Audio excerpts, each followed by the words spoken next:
All right. Hello, everyone. We'll just get straight into it.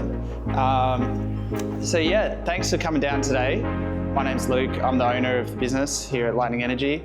Has anyone been here before? You guys? Yeah. Okay. Cool. No, that's good. All right. Well, yeah. Thanks for coming in. We did a aircon workshop in December before Christmas, and we had heaps of people here, and we've been doing so much aircons ever since. We thought we'd hold another one on a Friday. So yeah, it's a bit easier than Saturdays. We'll hold another one. You guys can come down, and yeah, if anyone didn't make the first one, here we are.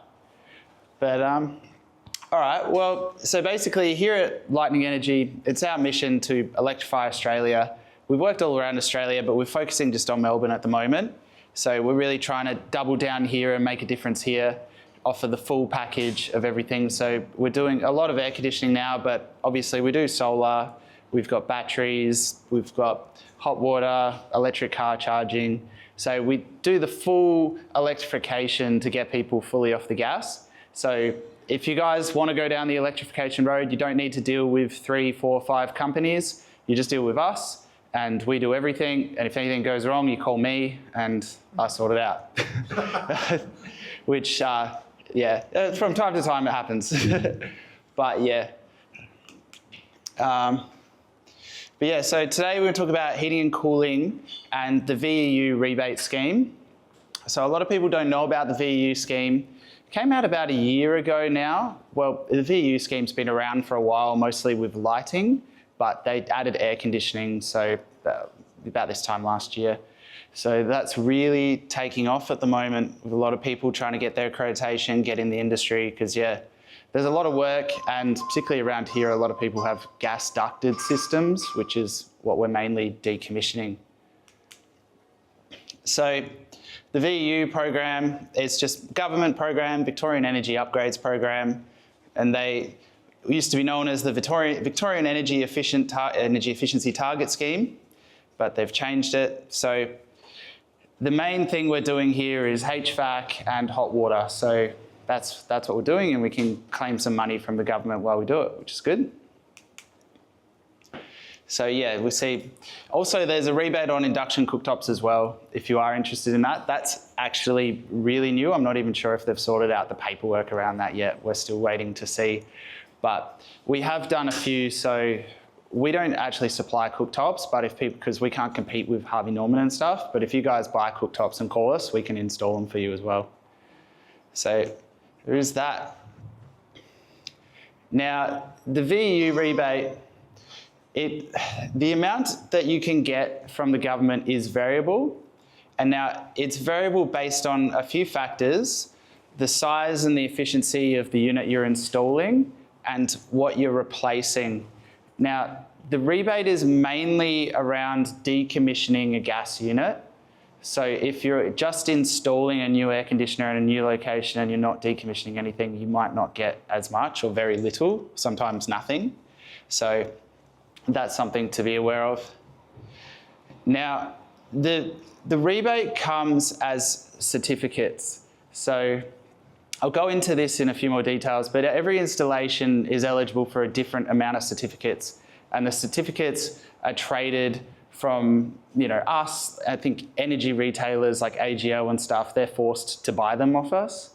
So the certificates can change in price depending on supply and demand. So I'll show you about that in a sec, but the amount's the same depending on what you install. So here you can see this is the spot price of the VEEX, which is the rebate, over the last 12 months. So you can see it's a little bit like the stock price for a company.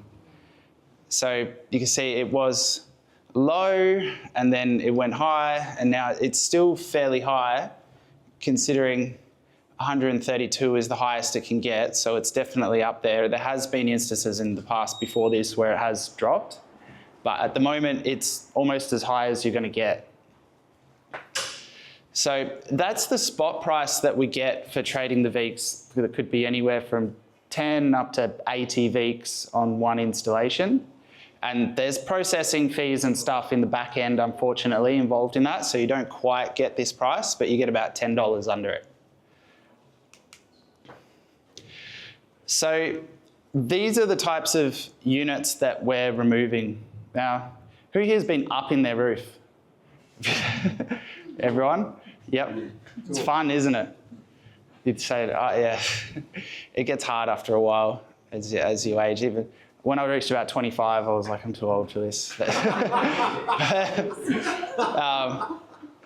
Yeah, but if you're lucky, you might have a gas ducted unit outside the house like that. So if we're decommissioning something outside, it's a lot easier. If it's up in the roof, we'll decommission it, we'll cap off the pipes, we take all the ductwork out. Sometimes we might leave it in the roof if it's too difficult to get out. So that's what we do with the existing unit. Now you might have one of these. Who's got one of these wall heaters? So these you can get rebates to replace as well. So we would basically remove this, decommission it, and replace it with probably a split system, depending on the size of the room. So that's just how we cap off the gas. So we have to send a photo of that through to the VEU to prove that we capped off the gas, and they want to see the unit basically destroyed, the existing gas unit, because they don't want anyone to reuse it, because they're just trying to get everyone off of it. So I'm sure you know, having gas in the house, particularly gas cooktops and stuff, if there is a leak or from a gas cooktop might just genuinely let a bit of the gas out into the air. So it can let a bunch of chemicals out into the air, carbon monoxide, nitrogen, and things like that, which are not good. So it can cause some people to have asthma and allergic reactions to having gas in the house. Obviously, there's issues if there is just a straight up gas leak as well. It could be dangerous, so it could potentially catch on fire.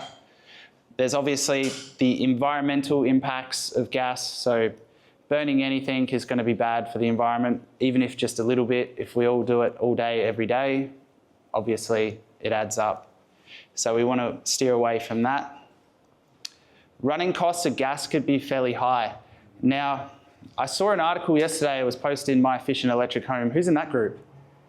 On Facebook. So Tim Forsey posted it up and it said for this year, gas prices are going up 18%.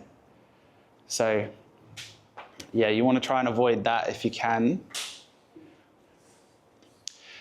Yeah,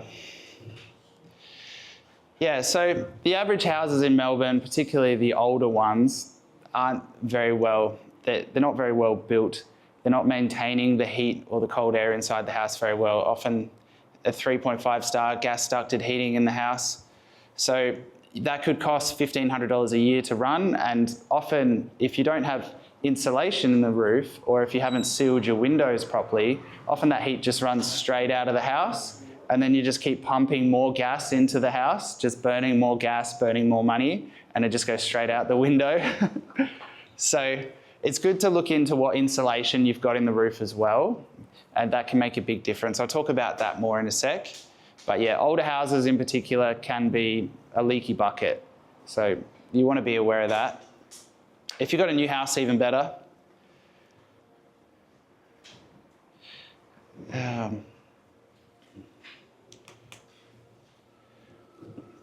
So what do we offer? So the go-to if you're just looking at heating and cooling one room is the trusty split system. I'm sure you've all seen them before. I've got one up there. So these are great if it's just one room, really easy to install, particularly if it's back to back. We just got to be wary of sometimes if the unit's going on an internal wall, we have to be careful of the drain because the drain goes straight down. So if it's on an internal wall, we have to pump it back up into the roof across and down. So we have to install a condensation pump if it's on an internal wall. So it's a little bit more work, it costs a little bit more. Better to just have it on an external wall if you can. So the units that we sell, Daikin, Mitsubishi Electric, we've got them up there, you can have a look.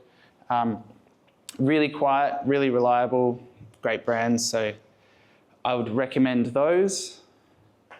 You see the condenser, so that's obviously going to go outside. So you've just got to have a spot for that as well. We can mount it up on brackets on the wall to get it off the ground. There's some options there. Just work through each installation individually. So if you want to know how it works, here's a quick run through. So we have a refrigerant going through the lines. It heats up or cools down, turns from gas to liquid and vice versa, and just keeps circling around. Heats up here, or cools down as it goes through here. We blow the cold air into the house, goes back, heats up again, spins through there. You can take the air from outside and basically uses the air from outside to heat or cool the refrigerant and then blows it inside the house. But the main thing you want to know is just that it works. So when you've decided that you're ready to get rid of the gas heater and replace it with a split system, this was one of my friend's houses actually. We did it a couple weeks ago. So we have a design program called Polyplan where we get the floor plans for the house. So if we can get them off realestate.com or something, that's awesome. Or if you've got them, you can send them to us. We can then measure up the rooms and we can get a heat load for that room. So we know this room here, he wanted to try and cool both these areas. So we know this needs at least 5.5 kilowatts to go in here to heat or cool this whole room.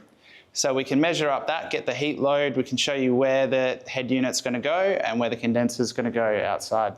So we can have all this locked in before we come out to site.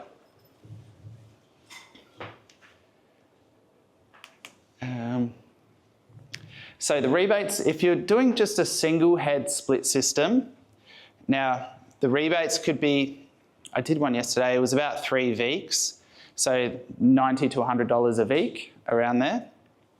So this one, say $300 for, depends on the size, right?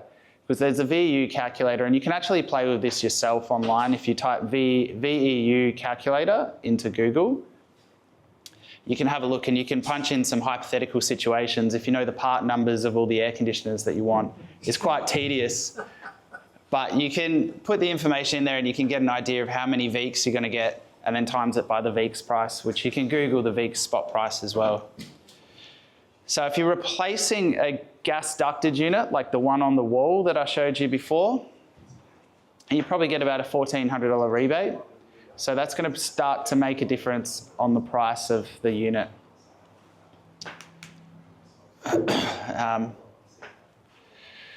So from there, if you're looking at heating and cooling a couple rooms, you've got a gas ducted system that does the whole house and you want to decommission it, you can look at a multi-head split system.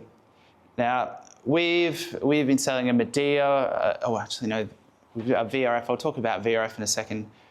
With these, we're selling a lot of Mitsubishi Electric actually, but this is where you have multiple heads and they all go back to one condenser outside. So you have a bunch of connections, 4 ports here, you could have up to 6 ports, and then you can overload it a little bit. So you might have 14 kilowatts of head units on a 12 kilowatt outdoor unit. So the good benefits of that is we can control all the rooms individually. So you can have one in each room. So I know I had a bit of an argument, not a disagreement with Tim Forsey from My Efficient Electric Home, because I said ducted is better, and he goes, no, multi-splits is better. I said, all right, that's your opinion, why? And he goes, oh, because if you've got 4 bedrooms, you can run just this one here and you can have everything else switched off, and that's much more efficient. And I said, well, I like to have the whole house hot or cold, but I've got a big solar system on the roof and running reverse cycle, heating in winter or summer, cooling in summer, doesn't really make a difference. If you've got solar and battery, it's not a huge issue if you've got enough energy there to power it. But he was leaning a bit more towards the efficiency. So he was saying this design is better if you just want to heat one room, then you just heat or cool the room you're in. So if you're really energy conscious, then yeah, you can do it that way. And yeah, the benefits of that is you might have 4 heads here, but you've only got the 1 condenser outside. So the old way of doing it, you would have had to install 4 condensers outside. And honestly, most people don't have room for that. 1 or 2, yeah, but not so much that.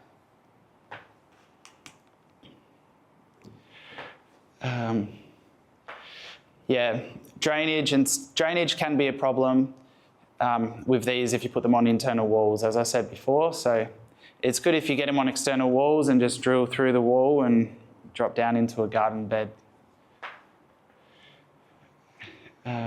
What else have we got? So yeah, separate controller in every room as well. So remote control in every room. So yeah, I just Googled guy with money and it just happened to be this guy.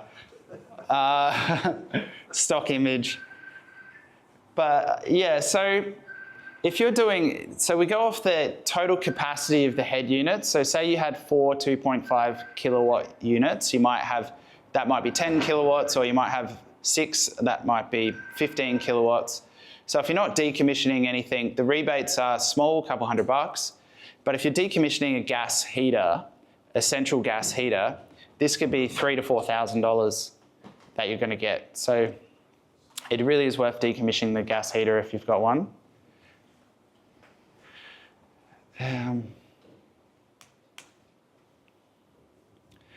So VRF systems. VRF is the other option. It's very similar to multi-head, but it works, just balances the refrigerant between the heads, and then there's interconnect cables between every head inside the house. So the only thing with this and with the multi-splits as well is if you've got one room on cool, you've got to have the other rooms on cool as well. So it's hard, it won't really like if you're trying to cool one room and heat another room. So that's just something to be wary of, which to be honest, none of the systems will do it. Unless they're individual splits, then you could do it. So just something to think about. So Medea have at the moment, they're a more affordable brand to be honest, but they're eligible for 80 VEECs, which is huge. So they've got the biggest rebate. I think there's a Mitsubishi Electric coming soon. So there's a few options. So the difference with this is the refrigerant actually goes back to a branch header here. So I'll show you on the next slide. So instead of all of the pipes going back to the outdoor unit, they just go to this manifold. So this manifold could actually go up in the roof. So it can be easier to install depending on the house, because you might just run one set of bigger pipes up into the roof and then split off to 4 different pipes up the top. So yeah, it's a good way of doing it and eligible for big rebates. Is it more efficient? It's about the same. It's about the same as a multi-head. Was that the question? Yes. Oh, sorry, it was you. I didn't see who said it. I thought, yeah. It's about the same as a multi-head. So it's more efficient than ducted. It depends on how you use it. If you're using all of the zones at once, it's about the same. But the important thing to note is that the kilowatt ratings of the head units is actually the rating of heat, like hot air or cold air that comes out. It's not actually the energy rating that it draws. So if it's a 2 kilowatt unit, it's not pulling 2 kilowatts of power, it's generating 2 kilowatts of heat energy. So it actually can pull a lot less than that. So they can be really efficient, particularly if you've got solar, and like a day like today is perfect. We've got a solar system on the roof here and that air conditioner is running, and that's just running for free. So we just let it go all day. So Luke, the VEECs, are they get more for the multi-system or for the VFR? Depends on how many heads.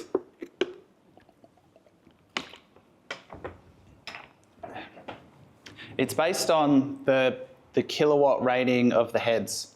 So say what you might do, actually, I think the next slide will show you might have a 5 kilowatt head in the living room and then 2.5 kilowatt heads in the bedrooms. And you might have, so 5 plus 2.5 times 3, and you have 12.5. And then the 12.5 goes into the VEECs calculator, and that tells you how many VEECs you get, which I think 30 or 35 VEECs at about $95 a VEEC. So, yeah. So you see there's the manifold there. So we just run one pipe into that, and then that goes up, all connects up in the roof. And then, yeah, we have data cables going in between every one. Look, are these heads individually controlled? Yeah, So Yep. they build the one that's on. remote control. It doesn't refrigerate. Yeah, yeah, it balances the refrigerant between, it's variable flow refrigerant. I'm probably not, I can't explain it exactly, but it varies the refrigerant between the heads. So yeah, which is good rather than just having all the ports here. What's the limitation of the floor area for a unit of that size? Is there a floor Well- area limitation or room? Sorry, would be on volume in the room, obviously. So- Yeah, Because that's, so- that's a standard house. What happens if your house is larger? yeah, so if your house is larger, so what we do is, this is our design program. I'll show you another slide. We'll get into ducted in a sec, and I'll show you how we do that. But basically what we do is we measure up the rooms, and then we tell it what size air conditioner we think goes there. And it tells us here how many litres per second you need for that room, the square meterage of the room, and it tells you the capacity that you need. So I circled this whole area here, and it said we need 5.5 kilowatts. So basically, if you sent us the floor plan for your house, then we just measure it up, and then we measure up all the rooms, and then the system will just pump it out for us. So a bigger room, we just put a bigger head. So Yeah, no, I get that.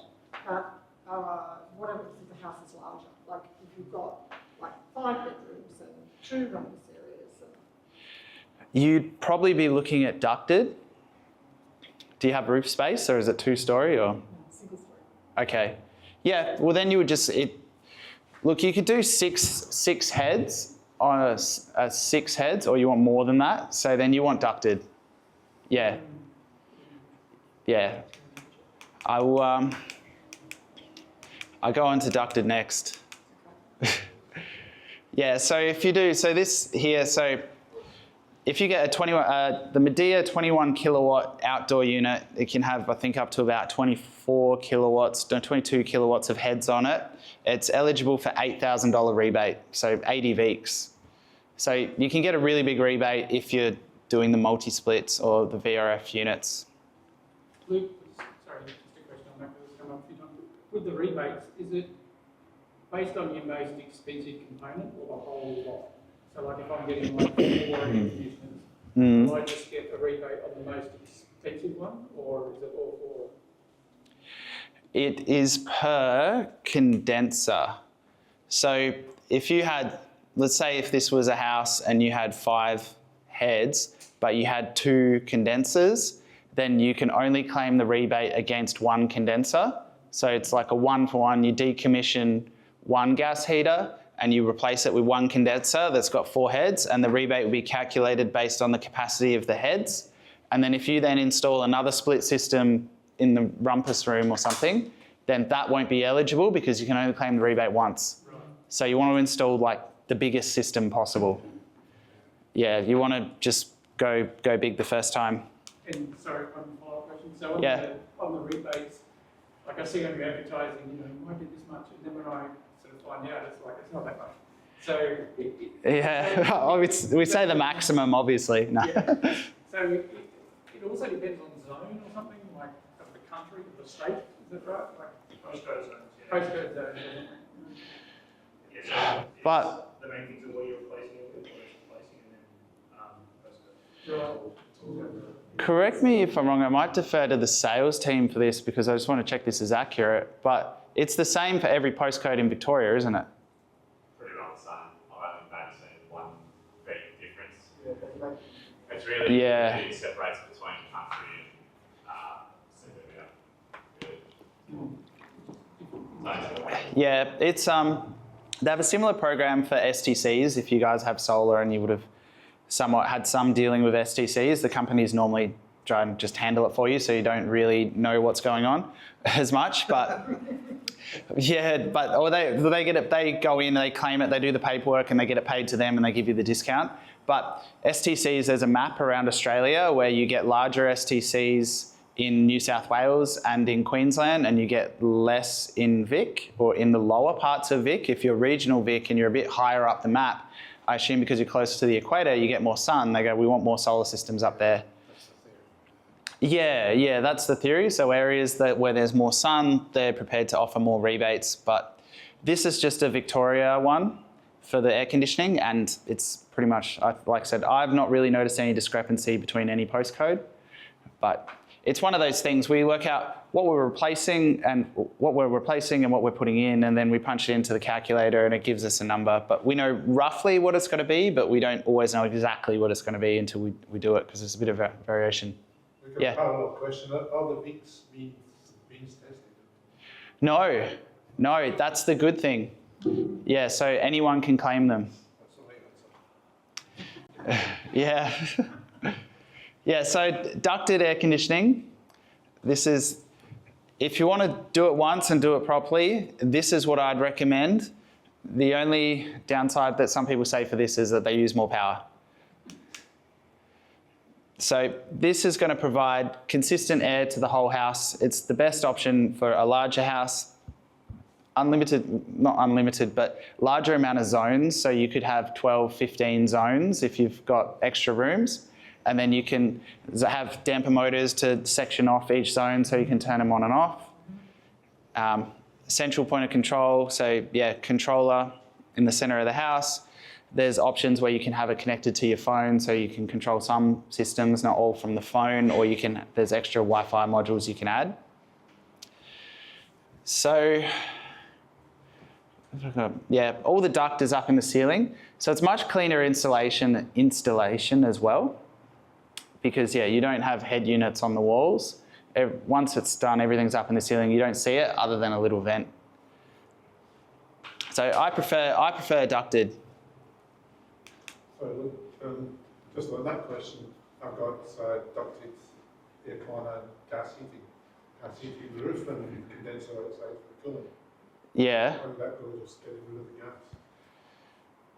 Presumably you have the same air handling unit in the roof, whatever it is. We'd probably get rid of both, because if you got rid of the gas heater that's there and then you replaced it, yeah, if you got rid of that, then you replaced that with reverse cycle heating and cooling, then you wouldn't need the other cooling system.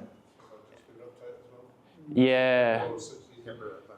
Yeah, I'd say you'd get rid of both in that instance without looking at it, but that's generally what we do, because once you put a reverse cycle in, it does heating and cooling, so you don't need anything else. I've currently got ducted heating, gas heating coming through the floor, under the floor. In terms of heating, is it better, more efficient to have it coming up through the floor, or are you going to lose something by going up through the ceiling? The heating coming from the ceiling? The floor is a tough one, because yeah, can you get under? Is there access under the floor? Okay, so we can rip it out, yeah. But yeah, we can run a reverse cycle system underfloor. Okay. So there's a Dakin unit which is designed to go underfloor. It's a different kind of refrigerant, I think R32. Different kind of refrigerant to go underfloor, just in case there's a leak in the refrigerant, so it won't gas out the house. But yeah, we can do it, but we've done quite a few underfloors in the last couple of weeks actually. And yeah. Yeah, I think so. I think that's why the installers are taking longer to get them done. Can you use the existing air conduit or not? The vents, yeah, but the ducting, no. Generally, the answer is no, because there's a different rating, so it's usually R1 or lower, and for reverse cycle systems, we have to do R1.5, which is thicker insulation. So because of that, we generally have to rip out the ducts underneath.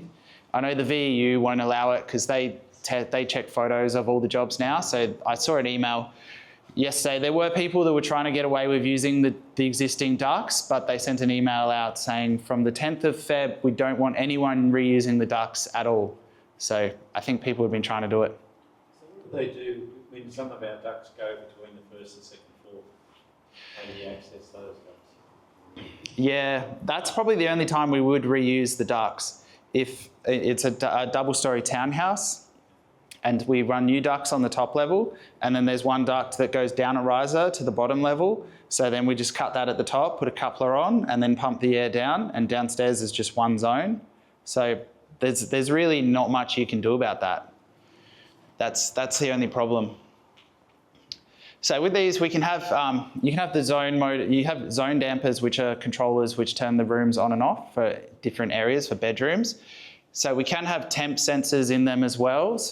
It costs a little bit more, but we can chuck them in, and then you can control the temperature of every room rather than just on off. You know the temperature as well. So young kids or whatever, and they want different settings, you can do that. R1, yeah. R1 is generally the older systems. R1.5 is what all the newer systems are. Can I just ask you a bit of an extraneous question, but for people with allergies, blowing air around a house is like just the worst. So asthmatics, people who are in so what is the control for that? Because, for instance, we have hydronic heating for exactly that reason, because we have an asthmatic in the family.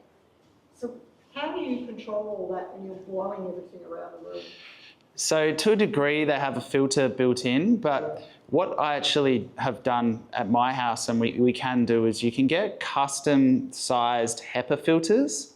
So HEPA filters that get all of the bacteria out of the air. So there was a website that I went to, and I just said, these are the dimensions. So my return air, because all the air goes out to every room, and then it comes back through to this return air here. So you get the size of this, and then you get a HEPA filter that fits in there. You open the grill, chuck it up, put it in, and then you just clean it every couple months, and that basically gets all of the allergens out of the air. Okay. So yeah, if you are interested in that, let us know, and yeah, we can work on that. But yes. Sorry, one more question. So on ducted, I had ducted in my last house, and I can't understand why people still sell it, because as you just mentioned, there's like one return. Yeah. And so whenever I wanted to keep a room warm or cold, you can't close the door on that room, because the air has to go from the room to the return duct. So the whole system is kind of flawed in my experience, that you can't isolate a room. Well, see, that's a consideration. Yeah, the return is in the corridor. But in order to cool a room or heat a room, we can have. Air can't get out and it struggles. Yeah, well, that's where you need to talk to a good designer to find out what's right for you, which is why I've gone through the options of, the multi-splits and the VRF and ducted, because maybe a multi-split system would be better. But the other thing you can do is you can actually split this return air. So you could have the return air come from two different sections in the house. Okay. So generally what you would do is, this is blowing air out this way. So we have to have a common zone. So it has to have somewhere to blow all the time, because if someone turned off all the zones, then all the ducts would just blow off. So we have one common zone, which in this case, this would be, the kitchen. So that's always on, and then we bring it out here and we zone off these rooms. But yeah, you will have to have the doors open a little bit to send air back to the return air in the hallway. So it just depends. But like she was saying, she has a huge house. It's just multi-splits, is probably not going to cut it. So you've just got to make a decision. And, some people swear by multi-splits. Some people prefer ducted. It just depends. If you want privacy for whatever reason, maybe home office, working from home and kids, and you want to shut the door, then. So yeah, this is how we do the design. So if you come to us with, a house, a big area, I want to heat or cool this whole house, you can send it to us. We can upload the design and we can go through and we can do this. We can get the heat loads for every room, the dimensions, and then we get a list. So we can then get a list of every room in the house. We know exactly what we need for that room, and then we can size the system appropriately, because we don't want to install an undersized system. That would be terrible. So we do it properly.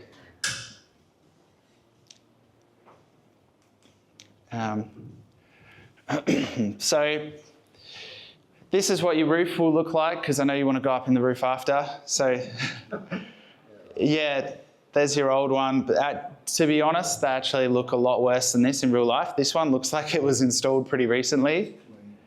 Actually, I think the next slide is some really bad ducts. And then, yeah, we add a new unit. Sits up there, just hang it off the rafters. Yeah, this was a job we did a few weeks ago. So yeah, that was actually underfloor. But yeah, there's a lot of ducts, so we rip it all out, replace it. So you get a lot of build-up of dust and grime, and I was really worried about the filter thing that you said. So I was worried about that. I was living in a rental a few years ago, and I was like getting sick a lot. And I didn't know why. And then one day I looked in the return air, and I just saw how gross it was, all just mold and stuff for this, this duct that had been there just running 24/7 for probably 30 years on an old house. So it's good just to get rid of it. Now, the other thing we can do, if you are unlucky like this person doing it, or the person who owns a house, with this spray-in insulation or the old pink bats scheme or something, or some people don't have any insulation at all. Some of the houses around here, very thin insulation, maybe R2, R3. So it's a good time to actually remove the insulation that's in the roof. And we offer a service where we can remove it and replace the insulation as well at the same time as doing the air conditioner. So you get a whole brand spanking new roof. So not everyone needs to do it, but it's worth thinking about because it's a good time to do it, because once the new ducted system's in, see, we can take responsibility for everything and sign it off at the end, whereas if we install a ducted system and then a year later you get someone else to do the installation and they get up in the roof and they knock the ducts or they step on one of the registers and the ceiling cracks, then you have to get us back to fix that, plus get them to fix what they did. So it's good if you can just do it all at once. You do taped down high-level insulation? We're doing North Earth Wool. It's a German one, and we usually put in R7. So yeah, we just replace like the spray-in with bats, basically. So we're not doing too much of the sarking or anything. We have a contractor we work with that just does a basic service of just replacing this insulation. So we don't go too crazy with like if it's fire rated. Some people that have fire rating and they have the insulation, the sarking all the way up here. So we're not doing that.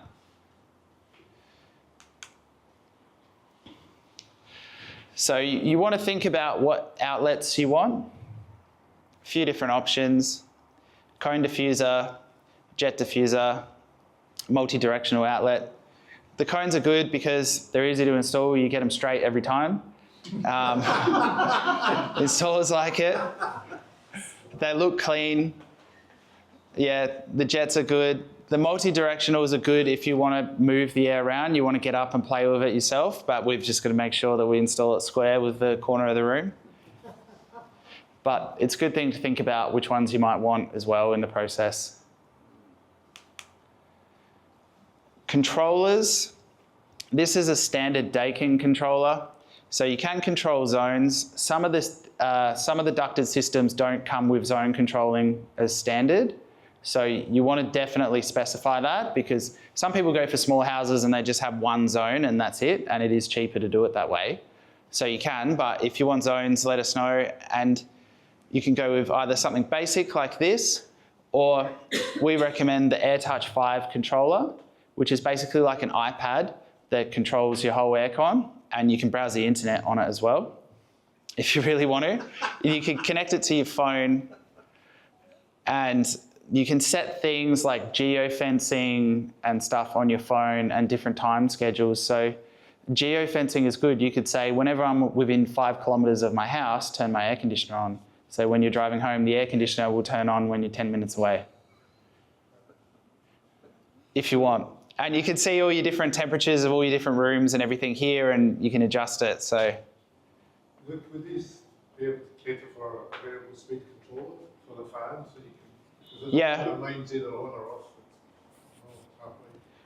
Depends. So the AirTouch is compatible with a whole bunch of different units, but yeah, we should be able to give it a variable speed. If it's with a Dakin something, then yeah, you can control it.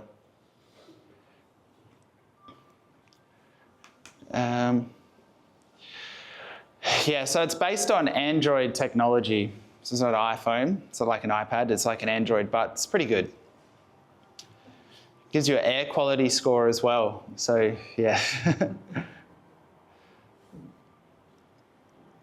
Let's see.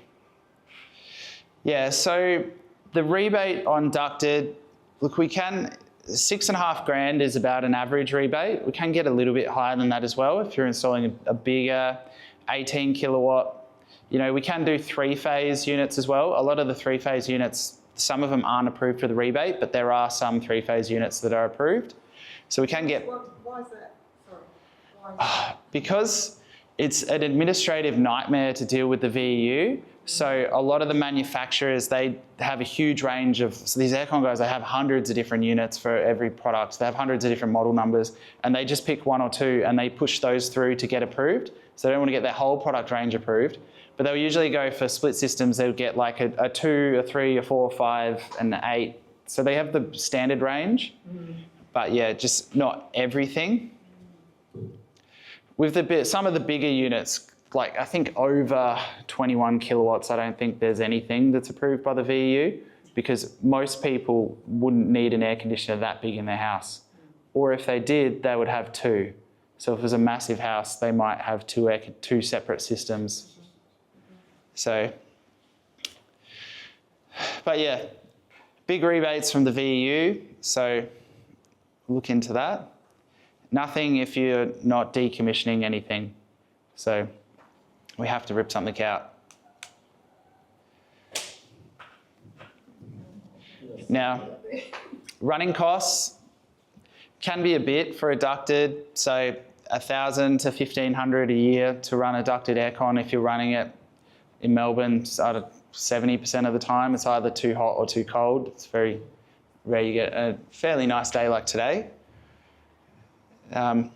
If you've got solar, you're going to be able to reduce that a lot, particularly in summer, because the summer is the ideal time to run your air conditioner off solar because the sun's out when it's hot and then it cools down overnight generally. So like my house, I have a 13 kilowatt system at my house and it's 2-story, and I think when the air conditioners are pumping, using about 3 or 4 kilowatts, and my solar's doing about 10, like my solar's probably doing 9 or 10 at the moment. So if you've got a decent sized solar system, you should have more than enough to run your aircon for free during summer. So definitely worth looking into and going all the way if you're going to do that. Now, this is the last thing. This is the last thing we look at before we proceed with the job. But does anyone have a switchboard that looks like this? Because it's at least 30 years old, if not older if you do. And yeah, they're a hazard. Often they've got asbestos panels in the back as well. So there was a time when aircon installers would try and connect to this, but now we just don't entertain it for that reason. Because aircons use a lot of power, so you want to make sure you've got a good quality switchboard to handle it. So we can obviously do the switchboard upgrades as well. We're electricians, so if that's what you need, we could swap it out to something nice and clean like this. So done about 1,000 of them myself, I reckon. Maybe more. Yeah, it was all I did for a while. Especially if you're going down the path of full electrification. We're seeing some people now, they're running a lot of power through their aircon. They've got a solar system that's doing a lot of power. They get an electric car, and even if it's single phase, that's running 7 kilowatts flat out. So between their aircon and their car in summer, they're running 10 kilowatts plus full bore through these boards. You want to have a good switchboard. You want to make sure the circuit breakers are working, because yeah, otherwise you can get something like that. So yeah, but we check all that. I don't want to make you worried, but just know that when you go down the road of electrification, you've got to take it seriously. Everything has to be installed well, all the terminals tight, because yeah, it can be a hazard if it's not done properly or if it's older equipment. There was me commissioning an aircon, and that's it. All right, so we had a bunch of questions, but yeah, I'll leave it up if you guys have any questions. I've got sales team as well down there. If they might field some questions. Is there anything you guys want to know?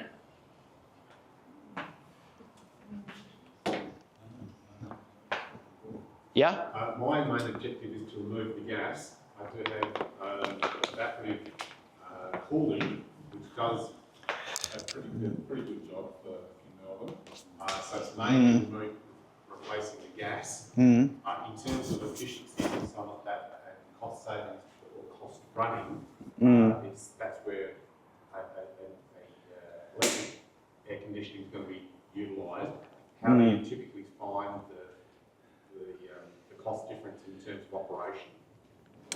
Cost difference, like I said, you probably, well, it's hard because it's a dynamic field at the moment in the sense of energy prices move around a lot.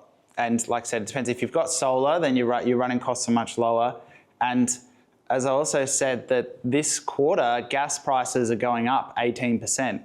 So gas prices are going up, and I'm actually seeing energy prices going down if you shop around. Now, we did a podcast with Amber yesterday. If you look on our Facebook, you might see it. But Amber, they is an energy retailer that they work like, it's like trading stocks, and they trade, and you take part in trading energy on the energy market. So the spot price changes every 5 minutes, and it goes low and then it goes high. But with so much renewables on the grid in Victoria during the day, the spot price is like 8 or 9 cents a kilowatt. So you're buying it, generally an energy retailer will sell it to you for 30 cents. So if you'd swapped over to Amber, this is why it's hard for me to give you an exact answer, because if you're smart about it, you could swap over to Amber and take advantage of the cheaper prices. And then in which case, if gas has just gone up 20% and you were spending $1,500 a year on gas, that's good, add 20% on that. But if you swapped over to Amber, then you're taking like 70% off. So yeah, it's a lot cheaper. I mean, last year there was a solar panel that was $600 more expensive running a standard 3.5-star gas starter versus a 3.5-star solar cost. Well, as houses electrify or de-gas, there's going to be less and less houses on the gas grid. So that's potentially going to send the prices higher, I think. So yeah, it's hard to say, but yeah, I think there's going to be a shortage of gas, and yeah, if that goes higher, then yeah, we just got to think. I mean, like we're trying to set the house up for 10, 20 years, and that's where solar is the best way to go. Because say if you were to stick with gas, if you loved gas, I don't know, some people like gas, but Trump likes gas. But yeah, if you were to stick with gas, you're always going to be buying it, and you're going to be a victim of whatever price they want to charge you. And in 5 years, you don't know what that is. And unless you can have a gas rig in your backyard, you have to buy it. So electricity and solar is the only option you actually have to generate your own. So it's a much better way of doing it. It gives you independence, and you spend X amount of money on a solar system today, and that's done. It might seem like a lot now, but it's like buying a house. You paid for it, it's done, you forget about it. You reap in the rewards for the next 10 or 15 years. Meanwhile, everyone else's electricity prices and gas prices are going up, and you're like, oh, I paid for my system 10 years ago and it's fine. Don't worry about it, don't even think about it. So yeah, there's a lot you can do. Like if you get Amber as well, and if you have a battery, you can actually make money off your power, off your energy. If you're selling power to the grid at times where they're actually buying it for a higher amount, some people are actually in a credit. I know my bills are in a credit because I'm with OVO and I have an EV charging plan, and I charge my electric car overnight for 6 cents, and then I feed power back to the grid during the day for 10 cents. And because we have enough storage in the battery, we very rarely buy power from the grid. Every time I check my bill, it's like $1,800 credit. So yeah, I haven't paid electricity at my house for like 2 years, I think. So yeah, we can help you guys. We'll give you guys the tricks. So yeah, that's what we're here for. Yeah. So speaking of the tricks, so one of the things I keep bothering Andrew about, so we got solar from you guys and battery, and you installed our EV charger. So yeah, thanks, awesome job. But the thing I keep bothering Andrew about is automation. So we're with Amber. We're now looking at getting air conditioning, not ducted, so I don't know anyone sells it, and but the multi-heat sounds good, and the heat pump, hot water. But as you said, you know, there are tricks to it all. So for me, that boils down to a lot of like just some sort of automation. So specifically on air conditioners, you mentioned some of the ducted control that you have. Yeah. But I didn't hear you mention on the others. I know Decom has some app. I looked at it, it's pretty bad. Yeah. We've got the sensor though attaches to anything. Yeah. Yeah, look, the AirTouch is more for ducted. Yeah, the other ones, automation, see, because the thing you want is you want one home hub, so you want everything controlled in one app, and I think we're not quite there yet. We haven't seen anything that we're like, wow, that's going to integrate with everything. A lot of people are trying to do it. I think like Alexa and stuff, they're trying to set up something. Solar analytics, have you heard of them? Yeah, deal with them, yeah. They claim they can do it. Yeah, it's with Home App, I think, is the central hub software. Yeah, they claim they can do it. It's just CT. Yeah, it depends if everything through CTs and APIs and stuff, but I've not seen an example of it set up working smoothly. Oh, my last house we had 18 CTs monitored through the software. Yeah. But specifically on the aircon. So I hear what you're saying that nothing sort of joins them all together, but just on aircon, on the like multi-head and the individuals, are there any sort of that come with good apps that you'd recommend? I understand it doesn't integrate with everything, but if you're seeing the spot price on Amber change, you want to turn on your air conditioners if you're not home, for instance. Just Amber. But Amber, you've still got to manually control it. So for the air conditioner, you have to go and turn your air conditioner on. I don't think it actually integrates with the air conditioner yet. I know even Amber, if you call them up, they'll probably be happy to chat to you over the phone about it as well. It's these kind of real technical ones, they get really nerdy with it. So they'd probably like to do a case study on it. Yeah, but with the integrations, yeah, it's not quite there yet. I mean, the one app that I like the Tesla app. If you've got a Tesla car and a Tesla Powerwall, and you can have your solar and your battery and your electric car and your charging all hooked up in one app, but it doesn't have air conditioning. That's a separate thing. So there's no integration between the solar and the air conditioning yet. No, I just mean just for air conditioning. You're showing us all these air conditioners. Yeah. With no control via an app other than that. Yeah. What air conditioner do you want? Daikin or Mitzi? For the Daikin, I think, and I think I can't remember. It might be just twice per unit or something for the Wi-Fi controller. Yeah. Oh yeah, there are separate. Yeah, the Wi-Fi controllers. Yeah. Yeah. And then I think they'll all talk to the data. It's Right. kind of bare bones, but it'll work for when Yeah, you just yeah. have no control across all the units. Okay. Yeah, we'll do some more research on that. Cool. Any other questions? We're allowed to ask hot water questions. Yeah, why not? It was suggested to me by somebody in the industry that the hot water doesn't get very hot. Which city agrees? Not true. Yeah. Mine does. Yeah, okay. You got a thermostat, you can control. Hunt heating, Hunt heating, huge place out in Keysborough. bought G-Store. Big. Yeah. I mean, they're trying to sell you something else. No, we just had a, no. Yeah. Because I came from the industry, so they're not going to talk to me about rubbish. One of the things I found with the hot water, heat pump hot water, make sure you get a good capacity, bigger capacity than what you had previously. Well, we've got, Because the time it takes to actually heat is greater than what I had in the gas. So the gas would heat it up really quickly. So 100 litres, 150 litres or something was good. Had no problem. Instantaneous, or not quite instantaneous, but it would heat very quickly. With the heat pump, it takes several hours.